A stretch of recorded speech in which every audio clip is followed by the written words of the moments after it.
자, 그러면 이제부터 수업을 시작해 보도록 하겠습니다. 네.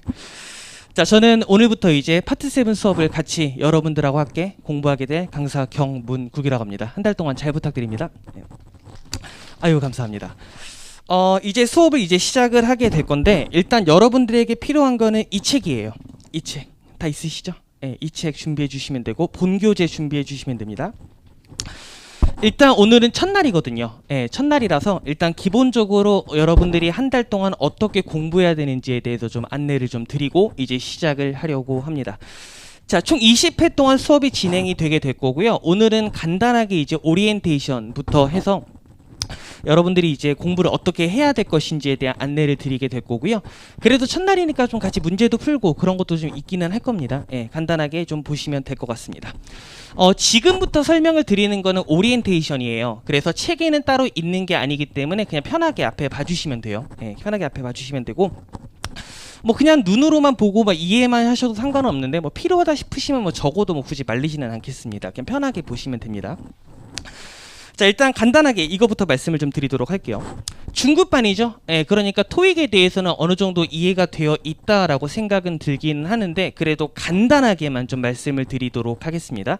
여러분들은 지금 토익 공부를 시작을 하신 거예요. 그렇죠? 자, 토익은 일단 두 가지로 나누어져 있습니다. 일단 LC라는 듣기 영역하고 RC라는 읽기 영역으로 나누어져 있는데 수업은 총 3시간이다 말이죠. 그렇죠? 예, 10시부터 1시까지 3시간 동안 수업을 듣게 될 건데 LC, RC로 나눠져 있는데 왜 3시간이냐면은 RC를 2시간으로 나눠서 진행을 하게 될 거예요.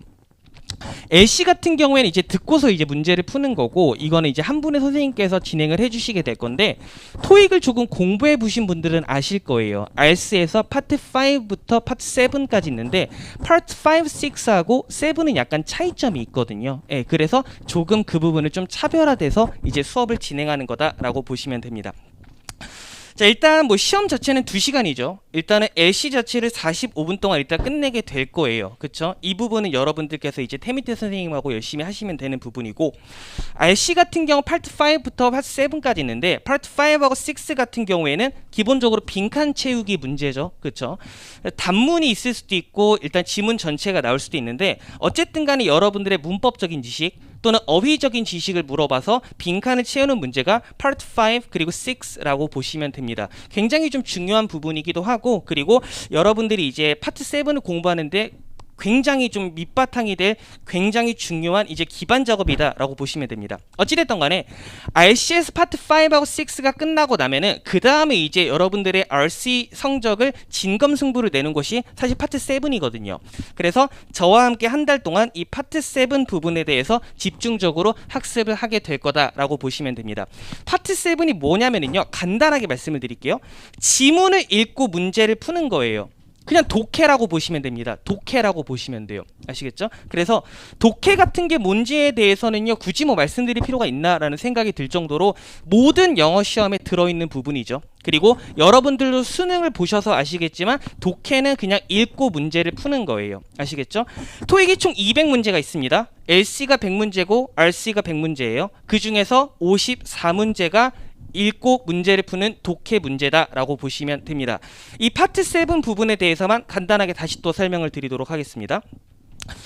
일단 주어진 대로 제시된 지문을 읽고 관련된 질문들을 해결하는 게 파트 7이라고 보시면 됩니다. 중요한 건 이거예요. 지문을 하나 읽고 문제를 하나 푸는 게 아니라 지문을 하나 읽고 거기에 관련된 문제들을 푼다라는 거죠. 이게 수능하고는 좀 차이점이거든요. 수능 공부 다 해보셨죠? 수능은 어땠죠?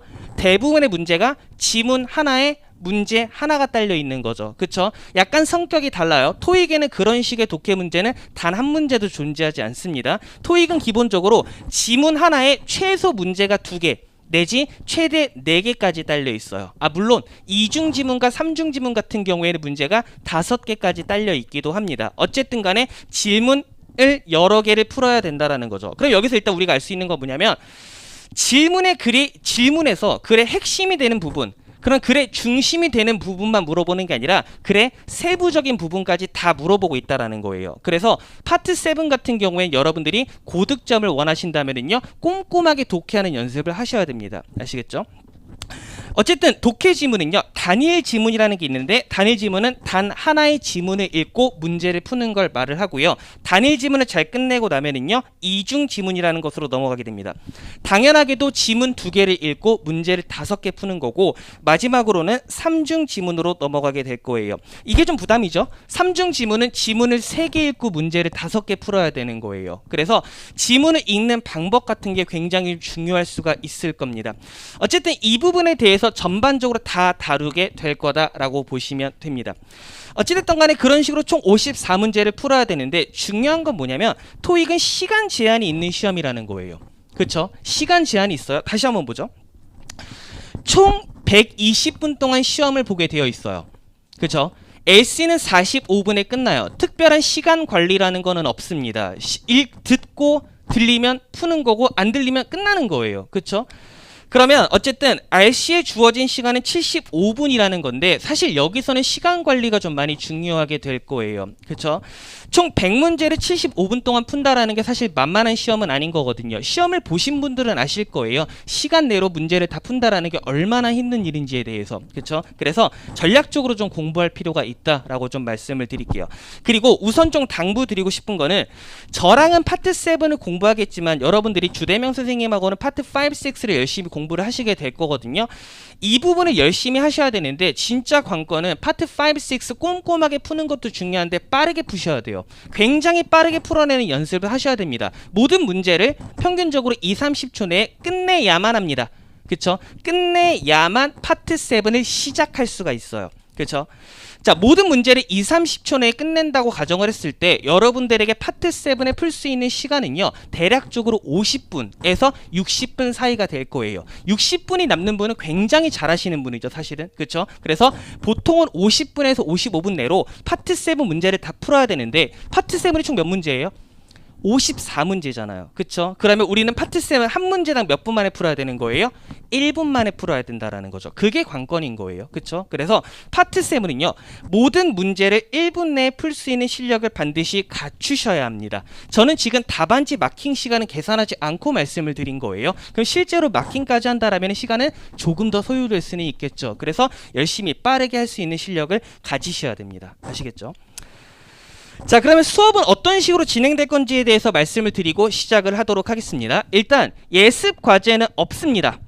아시겠죠? 예습 과제는 없어요. 오늘 그냥 편하게 오셨죠? 내일도 편하게 오시면 됩니다. 그냥 오셔서 여기서 저랑 같이 시간을 재고 문제를 푸시면 돼요.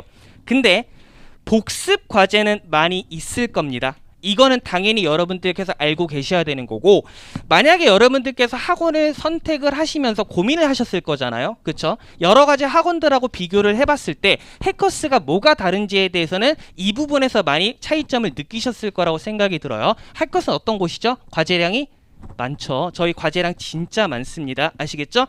예습 과제는 없지만 복습은 정말 철저하게 많은 시간을 할애해서 해주셔야 됩니다. 아시겠죠? 여러분들이 이제 토익에 얼마만큼의 시간을 확보하고 공부하실 수 있는지는 제가 잘 모르겠습니다. 아시겠죠? 근데 여러분들이 10시부터 1시까지 수업을 선택하셨다라는 거는 여러분들이 토익 자체의 시간을 많이 확보할 수 있다라는 생각으로 제가 갖고 있어도 괜찮은 거죠. 그쵸? 이 시간에 특별히 학교를 가거나 다른 생업에 종사하시는 거는 아니시잖아요. 그쵸? 그러니까 저는 기본적으로 여러분들이 하루 종일 토익을 공부할 수 있다라는 전제 하에 과제를 드리게 될 거예요. 저뿐만 아니라 다른 분들도 마찬가지고요. 그래서 숙제를 하다 보면은 조금 짜증날 때도 있을 거예요. 아, 저 미친 사람이 오늘도 숙제를 이만큼이나 내줬나? 이런 생각이 들 수도 있는데, 그냥 저희를 욕하면서 공부를 하세요. 그게 여러분들한테도 그리고 저희한테도 좋은 결과로 이어지게 될 겁니다. 아시겠죠? 한 달만 바짝 참고서 그냥 빨리 하고서 해커스를 떠나버리겠다 라는 생각으로 공부를 하시는 게 현명한 선택이다 라고 말씀을 드리겠습니다.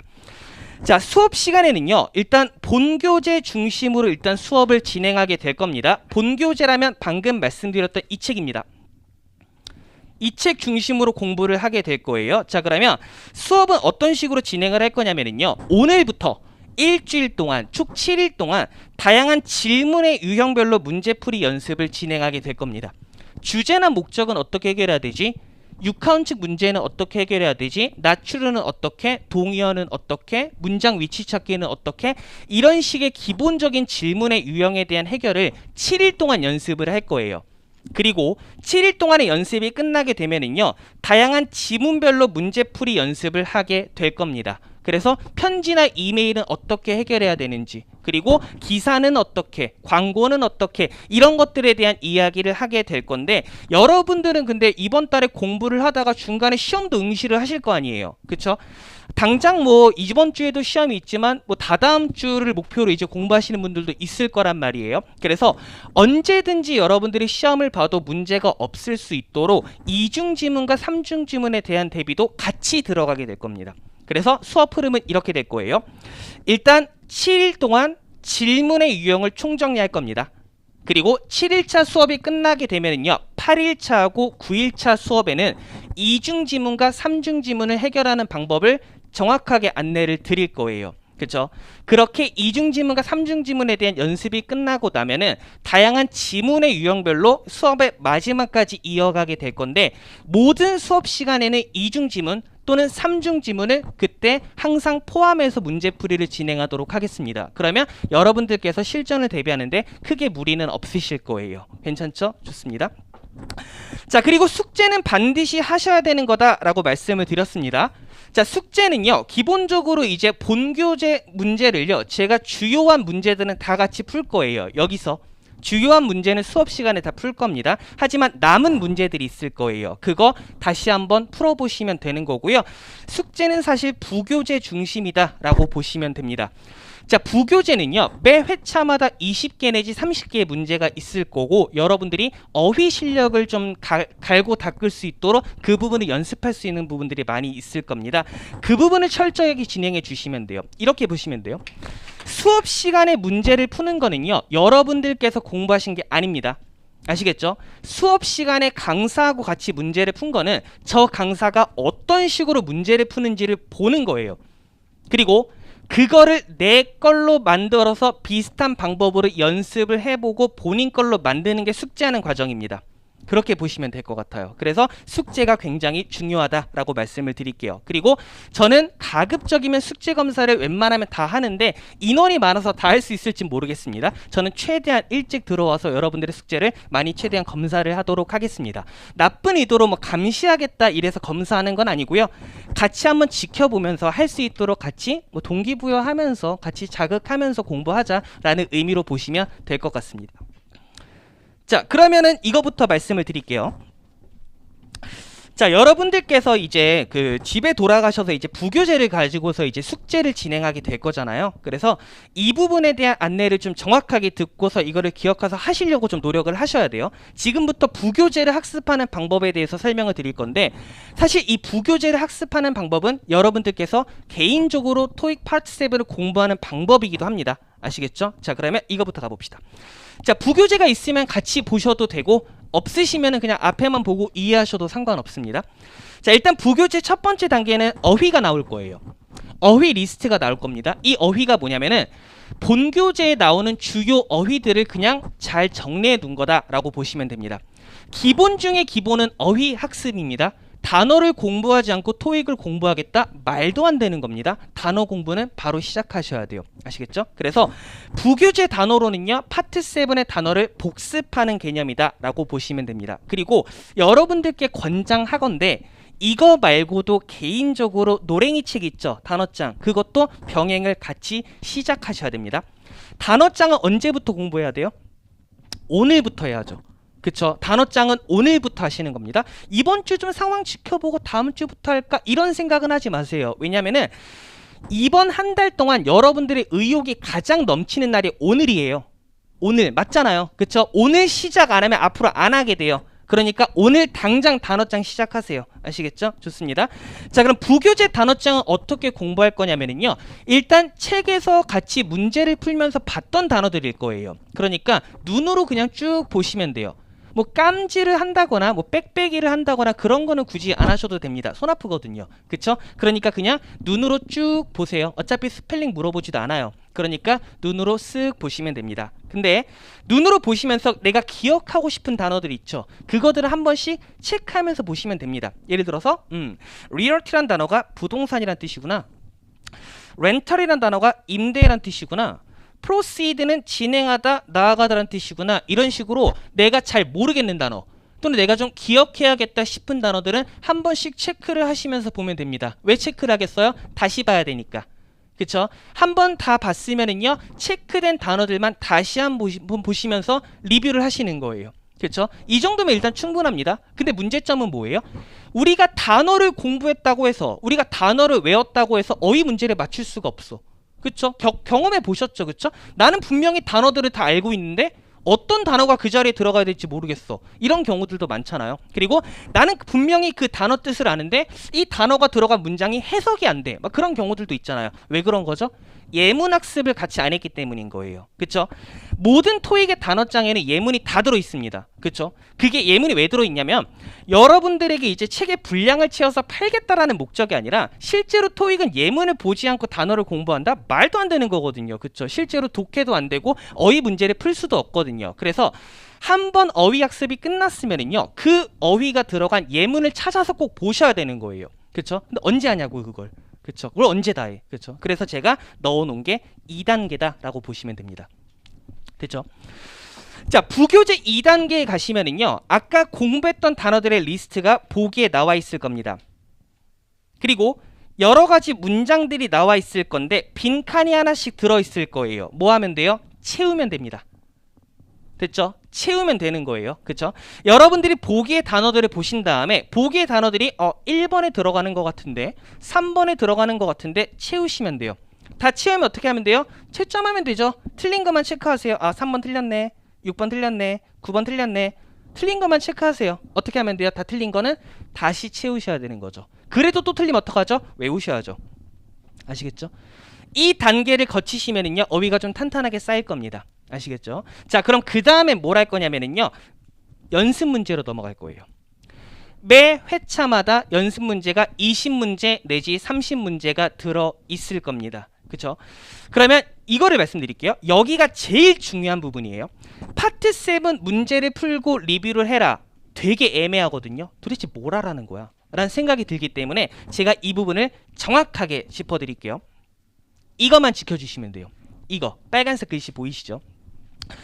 자, 첫 번째로 제일 중요한 거는요, 다른 파트도 마찬가지지만 무조건 시간을 재고 문제 푸셔야 됩니다. 반드시 시간을 재고 문제를 푸셔야 돼요. 자, 시간을 몇 분을 잴까요? 일단은 어느 정도 안정될 때까지는 1분만 잽시다. 한 문제당 1분만 잽시다. 매 회차마다 20문제에서 30문제 정도가 있을 거거든요. 예를 들어서 오늘 25문제를 풀어야 된다. 25분 재세요. 그렇죠? 핸드폰에 다 초시계 기능 있죠? 다 켜놓고요, 25분 재시는 겁니다. 무조건 시간 재고 문제를 푸세요. 제가 질문을 너무 많이 받기 때문에 미리 답변을 드릴게요. 며칠 하다 보면 저한테 이렇게 말씀을 해주시거든요. 시간을 재고 문제를 푸니까 너무 마음이 촉박하다. 시간을 재고 문제를 푸니까 마음이 불안해서 문제를 풀 수가 없다. 그냥 꼼꼼하게 문제를 풀면 안 될까? 안 돼요. 안 돼요. 절대 안 돼요. 아시겠죠? 그거 느끼려고 시간 재고 문제 푸는 거예요. 아시겠죠? 토익 시험은 여러분들을 기다려주지 않아요. 생각보다 되게 좀 치사하고 좀 잔인한 시험이에요. 그렇기 때문에 항상 시간을 재고 문제를 푸셔야 됩니다. 그럼 주의사항. 예를 들어서 제가 25문제를 풀어야 돼요. 25분을 재고 문제를 풀었죠. 25분이 경과가 됐어요. 근데 나한테 풀어야 될 문제가 10문제가 남았어요. 어떡하죠? 오늘부터 당장 느끼게 되실 거잖아요. 그쵸? 나는 25문제를 풀어야 되는데 10문제가 남았는데 시간이 끝났다. 나머지 10문제는 틀렸다? 안 되죠. 다 풀어야죠. 무슨 말이야? 일단 설명드릴게요. 일단은 시간은 재기만 하는 겁니다. 아시겠죠? 시간은 재기만 하는 거예요. 10문제 어떡하죠? 마저 푸세요. 마저 푸시고 시간을 점검해 보세요. 오늘 10분이 초과됐네. 내일은 9분으로 줄여봐야겠다.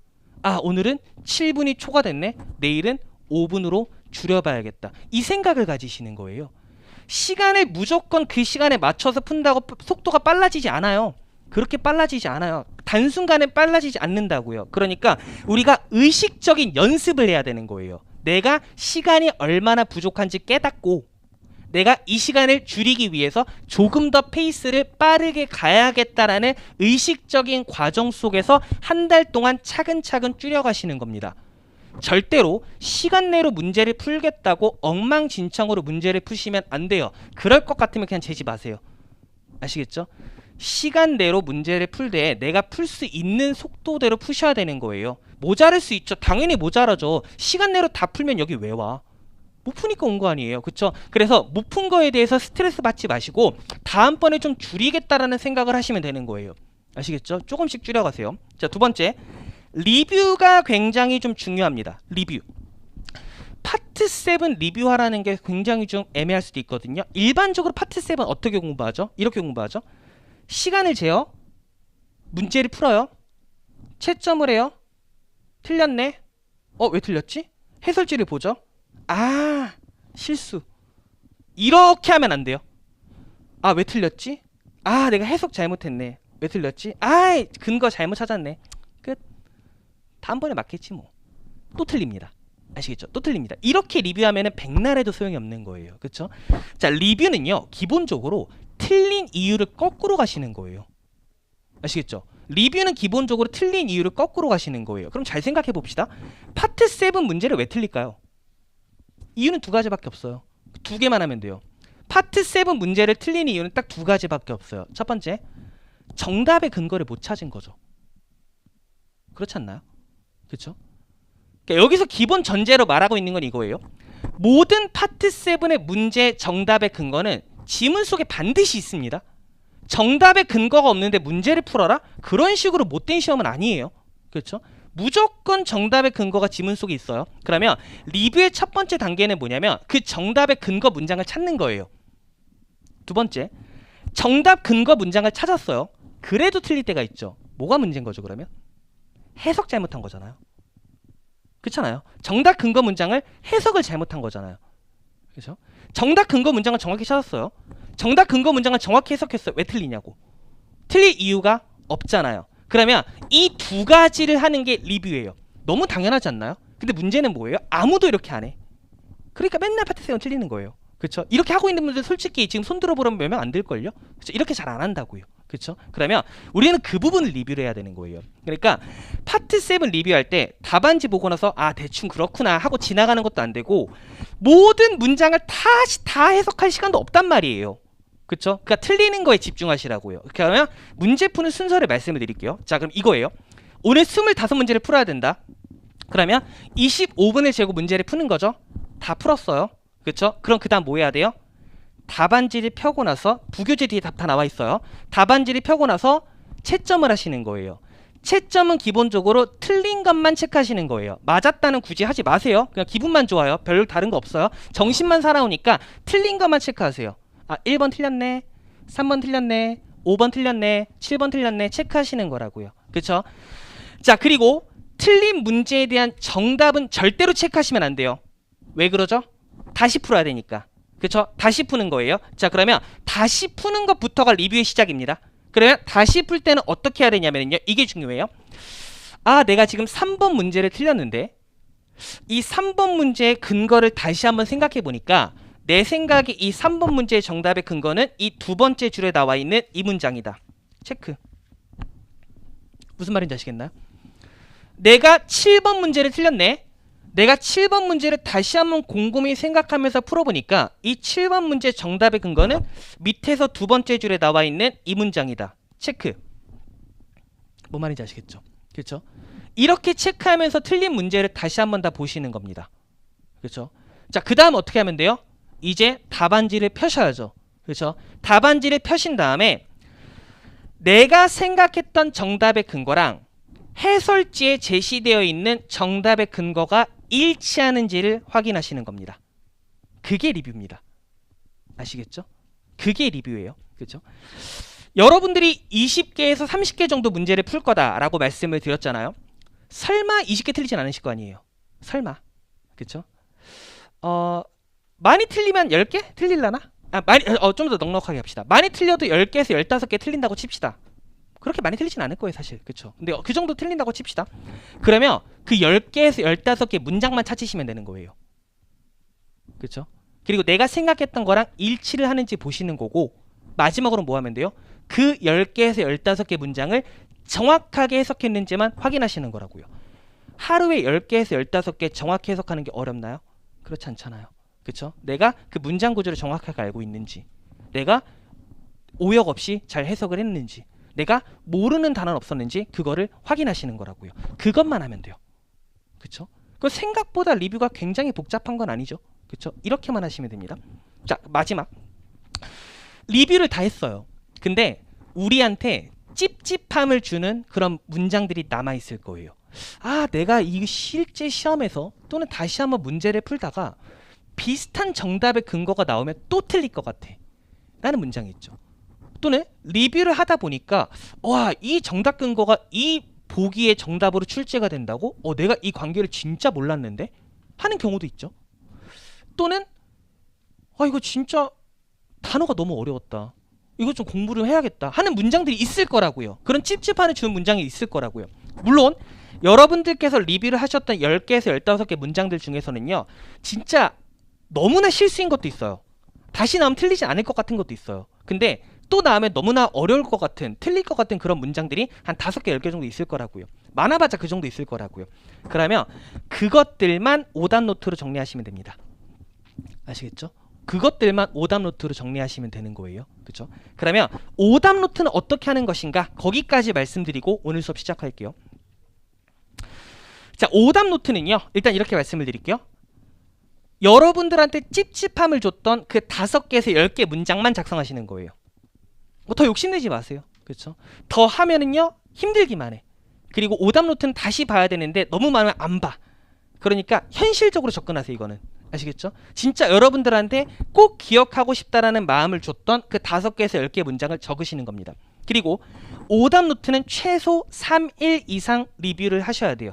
다시 보고 다시 보고 다시 보고. 언제 볼까요? 학원에 한 10시 수업이니까 9시 50분쯤 와서 한 10분 정도 보거나, 아니면 학원 끝나고 나서 한 10분 정도 집에 가는 길에 뭐 지하철에서 보거나, 이런 식으로 이제 다시 한번 보시면 되는 거예요. 본인만의 루틴을 만드세요. 그럼 오답 노트는 어떻게 작성하냐면 딱 2개 문장만 적으시면 됩니다. 첫 번째, 지문 속에 나와 있었던 근거 문장 있죠. 그렇죠? 지문 속에 나와 있었던 근거 문장 있죠. 그걸 적으세요. 그렇죠? 예를 들어 같이 볼까요? 자, given the inconvenience라고 시작을 하죠. 이거부터 볼까요? given은 무슨 뜻이에요? 뭐 give의 과거분사로 뭐 주어진 이런 뜻도 있지만, 전치사로 쓰이면 무엇을 고려하여 또는 무엇을 고려하면 이런 뜻이 있죠. 불편함을 고려하여, 우리가 당신한테 초래했던 불편함을 고려하여 우리는 준비되었습니다. waive할 준비가 되었다고요. 모든 배송료를요. 당신의 주문에서 모든 배송료를 waive할 준비가 되었습니다. waive가 뭐지? 불편하셨죠? 배송료 waive 해드릴게요. 대충 느낌 오죠? 그쵸? 빼주겠다는 얘기죠. 그쵸? 그렇구나. 그럼 이 문장을 적는 거예요. 내가 이 정답 근거를 못 찾았구나. 그럼 그 다음 뭐 하면 돼요? 이 정답 근거가 실제로 보기로 뭐라고 출제가 됐는지를 적으시면 되는 거예요. 예를 들어서 추론 문제가 나왔어요. 이 업체에 대해서 추론할 수 있는 것은 무엇인가? 라고 했을 때 이 업체는 보통 배송료를 청구하지요. 이 관계가 이해되시나요? 불편하셨죠? 배송료 빼드릴게요. 배송료가 있구나. 내가 이걸 몰랐구나. 적으시는 거죠. 무슨 말인지 아시겠죠? 이렇게 적으시면 되는 거예요. 그리고 이거를 반복적으로 보시기만 하면 되는 겁니다. 어렵지 않죠? 그렇죠? 하루에 5개에서 10개. 그렇죠? 많이 바라는 거 아니잖아요. 그렇죠? 이 정도만 하시면 돼요. 그리고 한글 해석은 굳이 적지 않으셔도 상관은 없습니다. 공부를 했던 거니까. 단어 정도만 체크하세요. given이 무엇을 고려하면 이란 뜻이구나. waive란 단어가 포기하다, 철회하다라는 뜻이 있구나. 내가 이걸 몰랐구나. 이걸 반복해서 봐야겠다라는 생각을 가지시면 된다라는 거죠. 그렇죠? 자, 이거의 효과. 첫 번째, 패러프레이징 관계를 정확하게 이해할 수 있습니다. 두 번째, 여러분들의 어휘 실력은 정말 급상승하게 될 겁니다.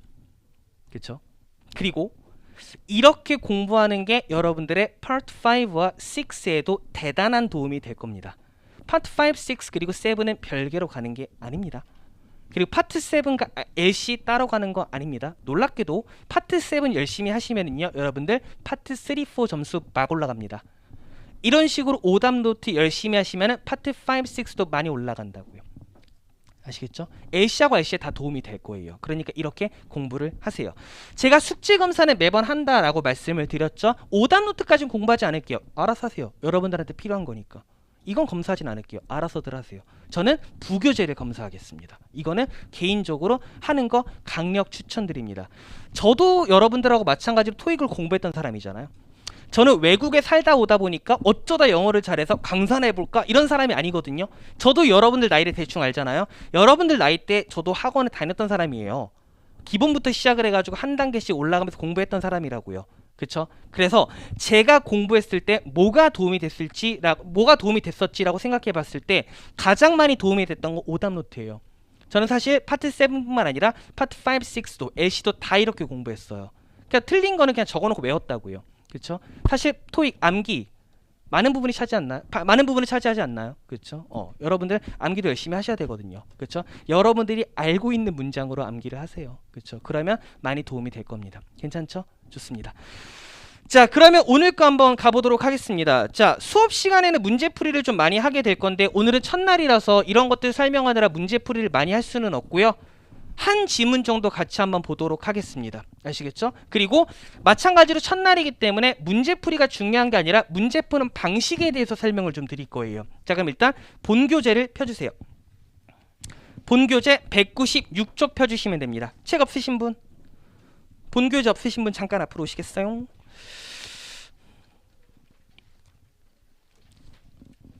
내일부터는 준비해 주셔야 됩니다. 네.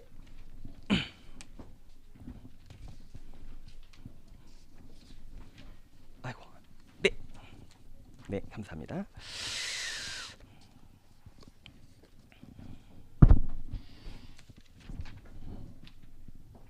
다 있으시죠, 이제? 오케이, 가겠습니다.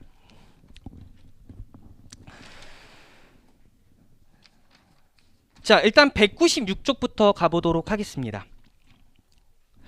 일단 오늘 첫 번째로 같이 공부하게 될 질문의 유형은 주제와 목적 찾기 문제라고 보시면 됩니다. 주제가 뭐다? 목적이 뭐다? 뭐 제가 굳이 설명드리진 않아도 될 것 같긴 한데, 자, 이거죠. 주제는요, 지문의 전반적인 내용을 포괄하고 있는 보기를 골라내는 겁니다. 단순하죠? 그쵸? 지문의 전반적인 내용을 포괄하고 있는 그런 보기를 골라내는 게 주제 찾기 문제다라고 보시면 됩니다. 지문의 극히 일부만을 담고 있거나 또는 지문의 내용과 관련 없는 이야기를 하고 있다. 그건 당연히 주제가 아닌 겁니다. 목적은 뭐죠? 글을 쓴 이유를 찾는 겁니다. 주제랑 거의 같은 맥락이다 라고 보시면 되는 거죠. 자, 책을 보면은요, 이런 게 주제 찾기다, 이런 게 목적 찾기다 라고 나와 있을 겁니다. 눈으로 여러 번 보면서 그냥 익숙해지세요. 우리가 토익의 모든 문제를 다 꼼꼼하게 처음 보는 문제인 것 마냥 해석하면서 문제를 풀 수는 없습니다. 그냥 이렇게 생긴 거는 무조건 주제를 묻는구나, 익숙해지세요. What about 들어가면 주제 찾기입니다. What is the article mainly about? 이 기사는 주로 무엇에 대한 것인가? 주제 찾기 문제입니다. 자, what is being announced? What is being advertised? 무엇이 공고되고 있냐? 무엇이 광고되고 있냐? 다 주제를 물어보는 거다라고 보시면 됩니다. 그냥 앞으로 이런 문제 나오게 되면 아, 주제 찾기구나 라고만 생각을 하시면 됩니다. 자, 두 번째, 목적은요, 글을 쓴 이유를 물어보는 거다라고 말씀을 드렸죠. 자, purpose란 단어 들어가게 되면 목적입니다. What is the purpose? What is the main purpose? What is one purpose? 목적을 물어보는 문제다라고 보시면 됩니다. 이거를 풀어서 물어보기도 해요. Why write? 왜 썼냐? Why written? 왜 쓰여졌냐? Why send? 왜 보내냐? Why sent? 왜 보내졌냐? 다 글의 목적을 물어보는 거다라고 보시면 됩니다. 괜찮죠? 자, 이렇게만 한번 생각해 보죠. 글의 주제와 목적은 어디 나오죠? 주로? 초반부? 그렇지 않나요? 그쵸? 두 갈씩? 그쵸? 글의 주제와 목적은 보통 초반부에 나오는 게 일반적인 글의 흐름이다 라고 많이 이야기를 하죠. 그럼 무조건 그렇게 나오나? 그렇진 않죠. 그쵸? 실제로 문제를 풀어보다 보면은요, 초반부에 글의 주제와 목적이 나오는 경우도 있죠. 근데 실제로 문제들을 풀다 보면은, 실전 토익을 보다 보면은 글의 주제와 목적이 중반부에 나오기도 하고 심지어 후반부에 나오기도 한다 이거죠. 그럼 어떻게 해야 되지? 이런 생각이 좀 들죠. 그 어떻게 해야 되는지에 대해서는 제가 차근차근 일단 설명을 드릴 거고요. 그 이야기를 하기 전에 같이 한번 문제를 풀어보도록 하겠습니다. 그 다음에 설명을 드려야지 여러분들한테 이해가 편할 것 같아가지고요. 일단 문제를 풀고 그 다음에 설명을 드리도록 하겠습니다. 어디 보실 거냐면 200쪽 가보겠습니다. 늦게 오신 분들 책 다 있으신가요? 네, 좋아요. 자, 본교재 200쪽 가시면은요, 6번부터 9번까지 4개 문제 있습니다. 대단하게 엄청나게 어려운 지문은 아니기 때문에 일단은 제가 3분 30초 시간을 재볼게요. 아시겠죠? 일단 시간을 재고 문제를 푸신 다음에 제가 문제풀이하는 방법에 대해서 한번 쭉 설명을 드리도록 하겠습니다. 그러면 일단 지금부터 문제풀이 시작해 주세요.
자, 정답을 찾아주셔야 됩니다.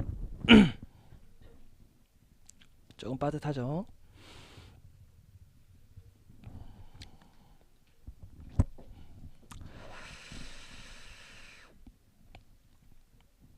자, 같이 한번 가보도록 하겠습니다. 첫날이니까 지금 뭐 꼼꼼하게 독해를 하자는 건 아니고요. 문제풀이 방법에 대해서 좀 이야기를 해보고 시작을 합시다. 지금 지문이 하나 나왔거든요. 그리고 그 밑에 문제가 총 4개가 나왔어요. 그쵸? 문제풀이 방법에 대해서 한번 생각을 해보는 거예요, 같이. LC는 문제 푸는 방법이 다 비슷하죠. 듣고 풀고, 그쵸? 파트 3는 미리 읽고 들리면 풀고, 파트 2는 안 들리는 거 풀고, 뭐 이런 식으로 하는 게 있잖아요, 그쵸? 네, 그런 게 있죠. 파트 5, 6도 문제풀이 방법이 개인적인 스킬은 다 존재하지만 크게 다르지는 않아요. 그쵸? 다들 비슷하죠. 그쵸? 근데 파트 7은 참 통일이 안 돼. 그쵸? 파트 7만큼 통일이 안 되는 것도 없는 것 같아요. 그쵸? 그러니까 문제 푸는 방법이 너무 다들 달라요. 그쵸? 심지어 선생님들도 다 달라요. 모두 다 다르다는 거죠. 그쵸? 그러면 뭐 알아서 하세요 하기는 좀 그렇고, 그래도 한번 생각은 해봐야 되지 않겠어요? 그쵸? 그러니까 저는 제 수업이니까 제 방법을 한번 얘기를 해볼게요.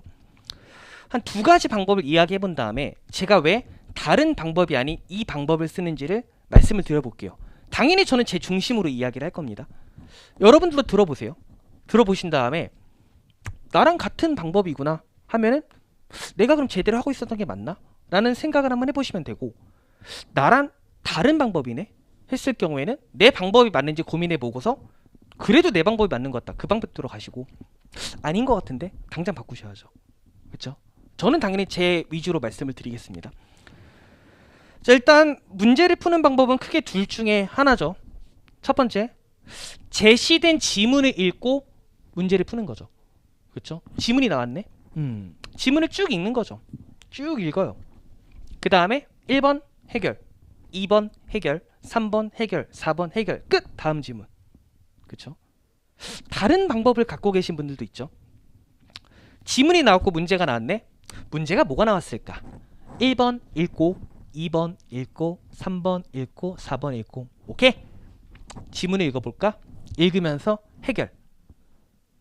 아니다, 나는 다른 방법이 있다. 너네들이 모르는 나만의 방법이 있다. 뭐 있으신가요? 없죠? 그럼 둘 중에 하나로 가겠습니다. 그쵸?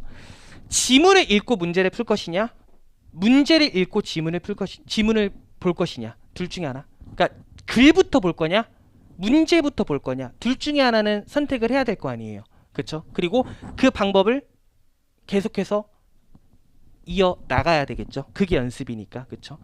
저는 제 방식을 말씀을 드리겠습니다. 어떤 식으로 말씀을 드릴 거냐면, 제가 왜 다른 방법을 쓰지 않는지를 말씀을 드릴게요. 저는 무조건 지문부터 갑니다. 글부터 간다고요. 아시겠죠? 저는 무조건 지문부터 갑니다. 그 다음에 질문을 해결을 합니다.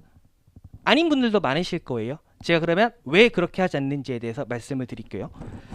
저도 처음에 질문부터 봤습니다. 질문을 다 읽고 나서 지문을 읽으면서 해결을 했다고요. 그쵸? 딱 여러분들 나이 때 공부를 할 때죠. 그쵸? 딱 그렇게 했어요. 왜 그렇게 하나요? 제가 그 이유를 다 들어보고 제가 그렇게 하지 않는 이유를 말해볼게요. 왜 그렇게 하죠? 왜 질문부터 보는 거죠? 첫 번째 이유는 이거 아닌가요? 그래야 될 것 같으니까. 이게 제일 크죠. 잘은 모르겠지만 그렇게 해야 될 것 같아. 그쵸? 수능도 그렇게 공부를 했었고, 그쵸? 저도 수능을 공부할 때 그렇게 공부를 했었죠. 그래서 토익을 처음 할 때도 질문부터 봤죠. 그쵸? 하지만 왜 그렇게 하지 않는지 말씀을 드릴게요. 일단 첫 번째로 좀 막연하게 하는 그런 경향이 좀 있죠. 자, 그러면 질문을 먼저 보는 이유는 뭐죠? 첫 번째, 질문을 미리 읽고 나서 키워드를 파악해서 키워드가 나오면 문제를 해결하겠다. 그쵸? 그래서 키워드를 다 잡고 시작하셨나요? 아닌데? 했을 경우에는 그 방법을 다시 한번 생각해 보셔야 돼요. 진짜로 키워드가 다 보이셨나? 모든 문제가 키워드가 보이지 않을 텐데. 그쵸? 실제로 안 보이는 문제가 훨씬 더 많죠. 특히 우리가 목표하는 점수는 750, 800, 900 그렇지 않나요? 그럼 우리가 맞춰야 되는 문제들의 키워드는 보통 잘 안 보일 겁니다. 두 번째, 문제를 먼저 다 읽는 이유는요, 문제를 읽고 나서 지문 전체가 어떤 내용을 흘러가는지 그 방향을 잡고 시작을 하겠다. 그래서 방향이 잡히셨나요? 만약에 문제를 다 읽고 나서 그러네가 아니라 그런가? 정도로 끝이 났다? 그럼 굳이 문제를 먼저 봐야 될 이유는 별로 없죠. 그렇죠? 또 이런 것도 있죠. 문제를 먼저 다 보고 나서 지문 속에서 정답의 근거를 찾다 보면은 정답의 근거를 다 찾게 되면은 나머지 지문은 안 읽어도 되니까 시간을 아낄 수 있지 않을까? 그래서 몇 줄이나 덜 읽으셨나요? 진짜로 덜 읽고 계신가요? 아닐 텐데. 보통 다 읽고 있죠. 나도 모르게 다 읽고 있죠. 그쵸? 결국 다 읽고 있어. 그쵸? 그리고 이거죠. 결정적으로는 1번 문제를 읽었어요. 그래, 무슨 말인지 알겠어. 정답의 근거를 찾는 거예요. 지문 속에서. 아하, 찾았다. 2번 문제를 계속 풀어야 되는 거죠. 근데 2번 문제 뭐였더라? 다시 한번 읽었다. 2번 문제를 해결했어요. 3번 문제 뭐였더라? 다시 한번 읽었다. 읽을 이유가 없으신 분들이죠. 모든 문제를 2번씩 읽으실 건가요? 지문에 한두 줄을 덜 읽겠다고 54문제를 다 2번씩 읽으실 건가요? 그것도 문제죠. 마지막 결정적으로는 이겁니다. 우리가 맞춰야 되는 문제 있죠. 우리가 750, 800, 900을 가기 위해서 맞춰야 되는 문제 있죠. 보통 어떤 문제죠? 키워드가 없는 지문 전체 추론 문제죠. 그렇지 않나요? A라는 사람에 대해서 알 수 있는 것은 A가 편지를 쓴 사람이죠. B라는 회사에 대해서 사실이 아닌 것은 B라는 회사가 냈던 채용 광고죠. 키워드 어디 있는데? 결국 다 읽어야 된다고요. 그쵸? 저는 지금 초반에 나오는 2개짜리 이런 거 간단한 문제를 지금 말하는 게 아니에요. 우리가 맞춰야 되는 3개, 4개, 5개짜리 문제 있죠. 우린 결국 그거 맞춰야 되는 거잖아요. 이 지문은요, 여러분들 풀다 보시면 아시겠지만 결국 다 읽는다고요. 결국 다 읽는다고요. 결국 다 읽어야지만 풀 수 있는 문제들이라고요. 그쵸? 제가 하고 싶은 말은 이거예요. 쓸데없이 문제 2번씩 읽지 마시고요. 지문 다 읽으세요. 아시겠죠? 지문 다 읽으신 다음에 전반적인 내용을 머릿속에 갖고 계세요. 전반적인 흐름을 갖고 계시라고요. 그럼 주제 목적 찾기는 어떻게 풀어야 돼? 저 읽었는데 지문을 돌아갈 이유가 있나? 내 머릿속에 있는 그 큰 그림을 말하고 있는 보기를 찾아내면 끝인 거라고요. 그렇죠? 그리고 다른 세부적인 문제들 있죠. 이거에 대한 정답의 근거가 어디 있을지는 언제 알 수 있죠? 읽은 다음에 알 수 있다고요. 사실이잖아요. 제가 지금 거짓말 하나요? 그렇지 않잖아요. 그렇죠? 이 현실이라고요. 그렇죠? 옛날처럼 대충 키워드 찾은 다음에 지문 속에서 이 단어 나왔으니까 이게 정답 근거 문장. 이거 별로 없어요. 현실에 없다고요. 현실에 별로 없다고요. 토익은 갈수록 어려워지고 있다고요. 점점 어려워지고 있는 게 가장 어려워지는 게 무슨 파트예요? 파트 7이라고요. 대충 읽게 만들지 않아요. 결국은 다 읽게 만든다고요. 그러니까 지문 전체를 머릿속에 그리신 다음에 그 다음에 문제를 보면서 이거와 관련된 내용이 어디 있었지를 찾아가면서 문제를 푸는 겁니다. 아시겠죠? 자, 근데 이렇게도 말씀을 드릴게요. 그래서 일단 기본적으로는요, 지문 전체를 읽고 문제를 푸는 거예요. 아시겠죠? 지문 전체를 읽고 문제를 푸는 거예요. 근데 그럼 모든 지문을 다 읽고 풀어야 되냐? 그것도 아니거든요. 그것도 아니거든요. 읽어야 되는 지문이 있고 읽지 않아도 되는 지문이 있어요. 그러니까 일단 기본 전제는 이거예요. 일단 다 읽으세요. 그리고 어떤 지문을 읽지 않아도 되는지는요, 제가 설명을 드릴게요. 오늘은 시간이 없어 못해요. 아시겠죠? 제가 이번 주 동안 수업을 하면서 설명을 드리겠습니다. 딱 봤을 때 이건 읽어야 돼, 이건 읽지 말아야 돼. 그러니까 문제에 따라 달라지는 게 아니라 딱 보자마자 이건 읽어야 돼, 이건 안 읽어도 돼, 이거를 구분시켜 드린다고요. 아시겠죠? 그러니까 일단 기본 전제 읽으세요. 그리고 읽지 않아도 되는 건 제가 따로 정리를 해드리겠습니다. 오케이? 괜찮죠? 좋아요. 자, 그러면 일단 오늘 거 한번 가보도록 할게요. 자, 시간이 별로 없기 때문에 일단 다 읽어야 되지만 저는 간단하게 지문을 일단 보도록 하겠습니다. 아시겠죠? 자, 일단 지문에 읽는 거의 기본 중의 기본은요, 이 지문의 유형을 먼저 읽는 거예요. 기사문이구나, 아티클, 기사문이구나, 먼저 읽고 시작하는 거예요. 그렇죠? 주어진 정보는 최대한 활용을 하셔야 되는 거예요. 왜냐면은 지문의 종류별로 글을 읽는 방법이 조금씩 달라질 수는 있거든요. 오케이. 일단 이렇게 말씀드렸죠. 주제와 목적은 초반부에 무조건 안 나올 수도 있다. 중반부에 나올 수도 있고 후반부에 나올 수도 있다. 기사는 그렇지 않아요. 기사는 무조건 초반부에 주제가 나와요. 보통 그래요. 그렇죠? 기사의 제목이 주제가 아니다. 기사의 첫 번째 줄에 주제가 안 나왔다. 잘못 쓴 글이죠.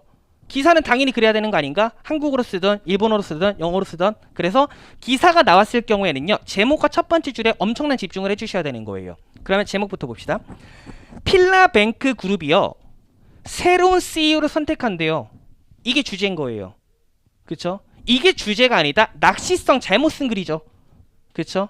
이거는 제대로 쓴 글일 거라고요. 토익에 나오는 거니까. 그쵸? 그러면 이 글의 주제는 뭐다? 필라뱅크 그룹이 새로운 CEO를 선택한다. 그러면 이 내용이 그대로 나왔는지 첫 번째 줄에서 확인하시면 됩니다. 자, at a board meeting, 위원회 회의가 있었거든요. 지난주에 개최가 됐는데 패트릭 톰슨이란 사람이요, was named, 뭐가 되었다? 임명되었다. 그쵸? 자, 무엇으로 임명되었다? 새로운 CEO로 임명이 되었다. Chief Executive Officer, 새로운 CEO로 임명이 되었다. 어디에? 필라뱅크 그룹에. 그대로 나오잖아. 제가 지금 짜맞추는 게 아니라 원래 이렇게 쓰는 게 기사라고요. 그쵸? 그럼 이제부터 뭐에 대한 내용이 나오겠어요? 이거에 대한 부연 설명이 나오겠죠. 그리고 소재가 달라지면은 문단을 바꾸겠죠. 당연한 거 아니야. 그쵸? 그럼 일단 이 글의 주제는 나왔어요. 패트릭 톰슨이라는 사람이 새로운 CEO가 된다. 그쵸? 그거에 대한 내용이 첫 번째 문단에 나와 있습니다. 시간 관계상 읽지 않겠습니다. 문제 푸실 땐 읽으셔야 됩니다. 두 번째 문단으로 넘어갑니다. 소재가 조금 달라졌겠죠? apart from, 무엇 이외에 라는 뜻입니다. 무엇 이외에. 자, continuing, 계속하는 거죠. 피게오라라는 사람이 누군지 모르겠지만 위에 나왔겠죠. 이 사람의 ongoing project, 진행 중인 프로젝트를 계속해서 하는 것 외에도 톰슨이라는 아까 임명된 CEO가요, plans to, 계획하고 있는 것보다 invest, 투자하겠다. 자, 무엇을요? 필라 리소스, 자원을요, developing countries, 개발도상국에 투자를 하겠다. 그리고 improve, 향상시키겠다. 무엇을? 기업의 governance를요. government, 정부란 뜻이죠. govern은 그러면 통치하다, 관리하다 라는 뜻이잖아요. 그럼 governance는 통치나 관리를 뜻하는 거겠죠. 그쵸? 기업의 관리를 강화하겠다. 아, 그럼 두 번째 문단은 뭐에 대한 내용이에요? 아, 톰슨이란 사람이 이런 계획을 갖고 있구나에 대해서 말해주는 게 두 번째 문단이다 이거죠. 하나의 문단이니까 이 소재로 계속해서 이야기를 해 나가겠죠. 당연한 거 아니야. 그쵸? 글의 기본적인 방법 아니에요. 그쵸? 그럼 세 번째 문단 갑니다. 소재가 좀 달라졌겠죠? 주제는 하나지만. 자, 60살짜리 임원은요, 누구겠어요? 당연히 패트릭 톰슨 아니야. 주인공이니까. 그쵸? 이 사람은요, has been with 필라뱅크 그룹, 이 그룹과 함께 있었대요. 얼마나? 15년 동안. 아, 이 사람이 일을 했던 배경에 대해서 말해주는 부분인 거죠. 그리고 그런 느낌을 가지고서 계속 읽으시면 되는 겁니다. 그쵸? 같은 비슷한 얘기 할 거예요. 이 사람의 배경에 대한 이야기를. 그쵸? 실제 시험을 볼 때는 읽으셔야 돼요. 아시겠죠? 저는 시간 관계상 넘어가는 거예요. 자, 마지막 문단. 자, before joining the bank, 은행에 합류하기 전에 톰슨 씨는요, served, 역할을 했대요. as, 어떤 역할을 했냐면 디렉터로서의 역할을 했다 이거죠. 어디서? 글로벌 모니터리 인스티튜트의 파이낸스 부서에서. 아, 이전 경험에 대해서 말을 하고 있는 문단이구나. 됐죠? 그러니까 이런 식으로 전반적인 내용을 쭉 보는 거죠. 그렇죠? 아, CEO가 임명이 됐고, 아, 이런 식의 내용들이 나오는구나. 자, 그 다음에 문제로 가는 거죠. 6번, what about, 주제.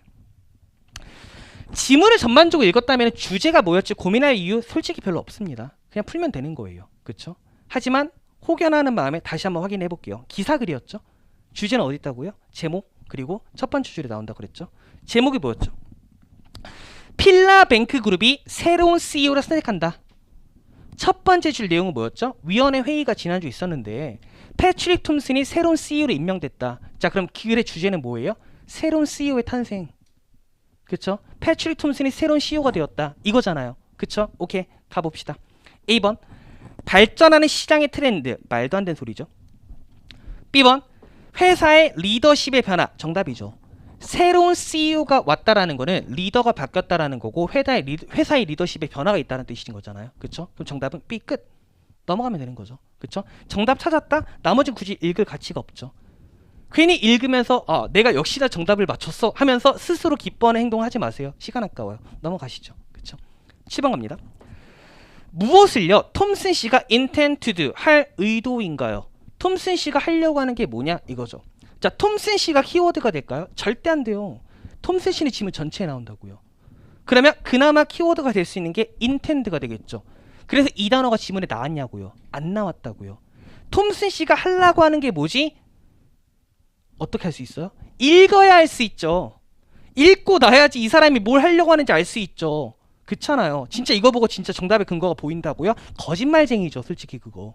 그렇잖아요. 그렇죠? 근데 지문을 읽었으면 알죠. 아, 이 사람이 뭔가를 하려고 한다라는 내용은 두 번째 문단에 있었지. 이쯤 있었지. 알잖아요. 그렇죠? 어디 있어요? 두 번째 문단. 피게오라 씨의 진행 중인 프로젝트를 계속하는 거 외에도 일단 첫 번째는 뭐예요? 아, 이 사람이 원래 하던 일을 계속 하려는 게 있구나. 두 번째, 톰슨 씨가 plans, 계획하고 있는 거. 이것도 의도를 하고 있는 거잖아요. 필라의 자원을 개발도상국에 투자를 하고 기업의 관리를 강화하겠다. 아, 이거네. 찾아보죠. A번, hire a treasurer. 트레저러를 고용한다. 뭘 고용해? 오답. B번, sell. 판매한다. 언급도 안 나왔죠. C번, invest. 투자한다. 이거네. invest capital. 자본을 투자한다. 해외 경제에다가 어디다가? 개발도상국에다가 투자한다고 했잖아요. 그럼 정답은 C가 되는 거죠. 넘어갑니다. 8번. 자, 무엇이 톰슨 씨의 first stop, 첫 번째 일이었나요? 필라뱅크 그룹에서 톰슨 씨의 첫 번째 일이 무엇이었나요? 필라뱅크 그룹이 키워드가 될까요? 안 되죠. 지문 전체에 나오는 거니까. 톰슨 씨가 키워드 된다고요? 안 된다고요. 그쵸? 그나마 키워드가 될 수 있는 거 뭐밖에 없어요? first job밖에 없죠. first job이 나와요? 안 나와요. 안 나온다고. 지문에 그게 똑같이 나오지 않는다고요. 그러면 대충 읽었으면 first job, 필라뱅크 그룹에서 뭘 처음 했냐고? 필라뱅크 그룹에서 했었던 일이 어디 나오지? 이 사람의 배경. 세 번째 문단. 거기 따라는 거 알 수 있잖아요. 그쵸? 그렇게 가는 거죠. 자, 다시 봅니다. 세 번째 문단. 60살짜리 임원은 필라뱅크 그룹과 있었다. 15년 동안. 그랬구나. 그의 커리어, 회사에서 커리어는요, began, 시작됐대요. 아, 시작했다라는 거니까 이게 첫 번째 일이 되겠죠. 그쵸? 언제 시작했다? When he worked. 그가 일할 때. 뭐로써? 트레저러로서. 아, 트레저러가 뭔지 모르겠지만 이걸로 일을 할 때 시작됐다니까 이 사람의 first job은 트레저러네. 그쵸? 그 정답은 뭐예요? C. 9번 갑니다. 어떻게 톰슨 씨는요, 리본 홀딩스를 도왔습니까?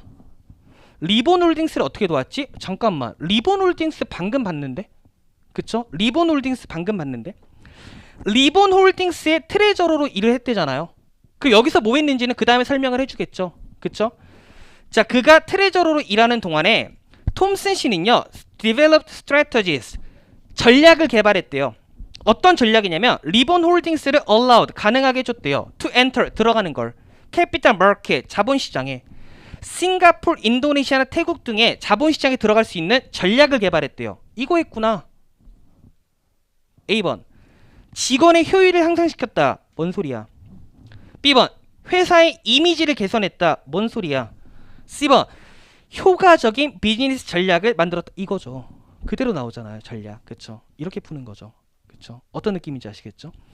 실제로 수업 시간에는요, 조금 더 꼼꼼하게 볼 거예요. 어떤 식으로 수업을 진행할 거냐면요, 시간을 재고 문제를 풀 거예요. 그리고서 제가 실제로 문제를 여러분들 앞에서 풀 겁니다. 아시겠죠? 제가 여러분들 앞에 문제를 풀 거예요. 제가 실제로 문제를 푸는 동안에 읽어야 되는 부분을 다 읽으면서 문제를 풀 거라고요. 그리고 정답의 근거를 어떻게 찾는지 보여드릴 거라고요. 그럼 여러분들은 그거를 보고서 따라하시면 되는 거예요. 그리고 제가 어떤 부분을 읽는지, 어떤 부분을 읽지 않는지를 보시면 되는 거예요. 아시겠죠? 좋아요. 자, 그러면 그런 식으로 한번 연습을 해보도록 합시다. 이중 지문과 삼중 지문은 조금 방법이 달라요. 그거는 제가 다음 주에 설명을 드릴 건데, 그 전에 부교재 이중 지문, 삼중 지문 나올 때는요, 그냥 한번 풀어보세요. 그냥 한번 풀어보세요. 그리고 여러분들께서 몇 번 시행착오를 겪으신 다음에 제가 문제 푸는 방법을 설명드렸을 때 그때 이해가 되실 겁니다. 무슨 말인지 아시겠죠? 좋습니다. 자, 일단 오늘 수업은 여기까지 진행을 하도록 할 거고요. 자, 여러분들 그 스터디 희망하시는 분들은 단별 게시판 들어가셔가지고요, 스터디 신청하는 버튼이 있습니다. 거기서 눌러서 신청해 주시면 됩니다. 그리고 오늘 여러분들한테 카카오톡 1대1 오픈 채팅방 링크를 문자로 보내드릴 거예요. 한 달 동안 질문 있으시면 저한테 그쪽으로 보내주시면 됩니다.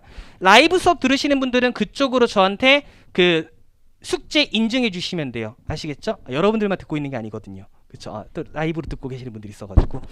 어쨌든 간에 이제 그런 식으로 인증해 주시면 됩니다. 오늘 숙제 열심히 하시고 내일부터 인증해 주시고, 현장에 계신 분들은 제가 내일부터 숙제 감사하겠습니다. 아시겠죠? 좋습니다. 첫 번째 날 고생 많으셨고 내일 뵐게요. 수고하셨습니다.